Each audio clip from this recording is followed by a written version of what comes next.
ৰাজ্যৰ শিক্ষক কৰ্মচাৰীসকলৰ বদলিৰ সম্পৰ্কত কেইবাটাও গুৰুত্বপূৰ্ণ খবৰ আহিছে। মিউচুৱেল ট্ৰান্সফাৰ সন্দৰ্ভত এই গুৰুত্বপূৰ্ণ খবৰ আহিছে। পৰ্টেলতে আবদ্ধ হৈ আছে 30 সহস্ৰাধিক শিক্ষকৰ বদলিৰ আবেদন। লগতে 25,302 গৰাকীৰ পাৰস্পৰিক বুজাবুজিৰে 5,424 গৰাকীৰ এককভাৱে বদলি হৈছে।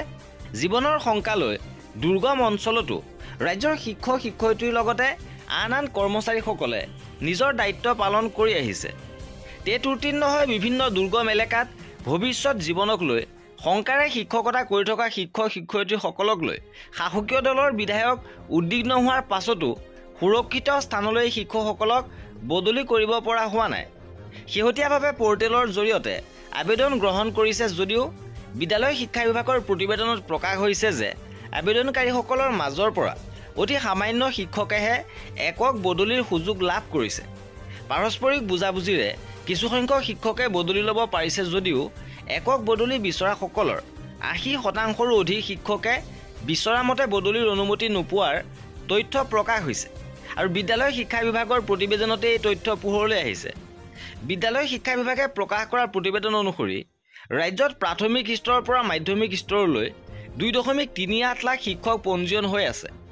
ইয়াৰ মাজৰ পৰা 68,845 গৰাকী শিক্ষকে অনলাইনৰ দ্বাৰা আবেদন জনাইছিল। 2022 পৰা অনলাইনৰে বদলিৰ প্ৰক্ৰিয়া আৰম্ভ হয় যদিও বিদ্যালয় শিক্ষা বিভাগৰ প্ৰতিবেদন মতে বদলি বিচৰাসকলৰ মাজৰ পৰা প্ৰায় 31,000 শিক্ষকে একক আৰু পাৰস্পৰিক বুজাবুজিৰে বদলি লাভ কৰিছে।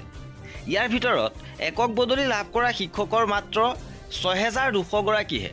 অৱশ্যে পাৰস্পৰিক বুজাবুজিৰ মাজেৰে আবেদন কৰি সফল হোৱা শিক্ষকৰ সংখ্যা 25,302 গৰাকী। দুৰ্গম পিছপৰা আৰু চৰ এলেকাত প্ৰাথমিক বিদ্যালয়ৰ সংখ্যা অধিক যদিও মাত্ৰ 776 গৰাকী নিয়মীয়া শিক্ষকেহে একক বদলি লাভ কৰাৰ তথ্য প্ৰতিবেদনত প্ৰকাশ হৈছে। ইফালে 2022 পৰা সৰ্বশিক্ষাৰ অধীনৰ 4,608 গৰাকী শিক্ষকে একক বদলি লাভ কৰিছে।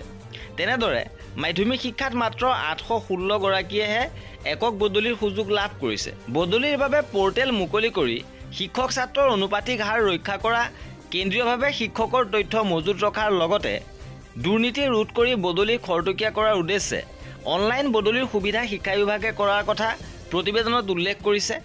পাৰস্পৰিক বুজাবুজিৰে বদলিৰ ক্ষেত্ৰত বিভাগ কিছু পৰিমাণে সফল হোৱা তথ্য প্ৰতিবেদনত প্ৰকাশ হৈছে যদিও এই একক বদলি বিচৰা আবেদনকাৰীসকলৰ চৰ এলেকা, দুৰ্গম এলেকাৰ পৰা নিৰাপদ স্থানলৈ ওলাই অহাৰ সুযোগ দিয়াত ব্যৰ্থ হৈছে, সেই কথা বিদ্যালয় শিক্ষা বিভাগৰ প্ৰতিবেদনত স্পষ্ট হৈ পৰিছে। আৰু এই সময়ছোৱাত মাধ্যমিক শিক্ষা বিভাগৰ 4,343 গৰাকী, প্ৰাথমিক শিক্ষা সঞ্চালকালয়ৰ 14,774 গৰাকী আৰু সৰ্বশিক্ষাৰ 6,182 গৰাকী শিক্ষকে পাৰস্পৰিক বুজাবুজিৰ সুবিধা লাভ কৰিছে। ইপিনে শেহতীয়াভাৱে তৃতীয় চতুৰ্থ বৰ্গৰ আন কৰ্মচাৰীসকলৰো পাৰস্পৰিক বুজাবুজিৰ বাবে পৰ্টেল মুকলি কৰিছে। স্বাগত সতীৰ্থ নামৰ এই পৰ্টেলৰ জৰিয়তে মিউচুৱেল ট্ৰান্সফাৰৰ বাবে আবেদন লৈ থকা হৈছে। আৰু এই মিউচুৱেল ট্ৰান্সফাৰ পৰ্টেলতো একেবোৰ আখুৱাহে বৰ্তমান পৰিলক্ষিত হৈছে। ইয়াৰ অভিযোগ কৰিছে আবেদন কৰিব বিচৰা কৰ্মচাৰীসকলে জনোৱা মতে অতি নগণ্য সংখ্যকেহে এই মিউচুৱেল ট্ৰান্সফাৰৰ সুবিধা ল'ব পাৰিব। সৰহসংখ্যকে বিচৰা মতে ট্ৰান্সফাৰ ল'ব নোৱাৰিব। আৰু এই আছিলে এই ভিডিঅ'টোত কৰ্মচাৰী আৰু পেঞ্চনাৰৰ প্ৰতিটো আপডেট পাই থাকিবৰ বাবে আমাৰ চেনেলটো ছাবস্ক্ৰাইব কৰি ৰাখিব।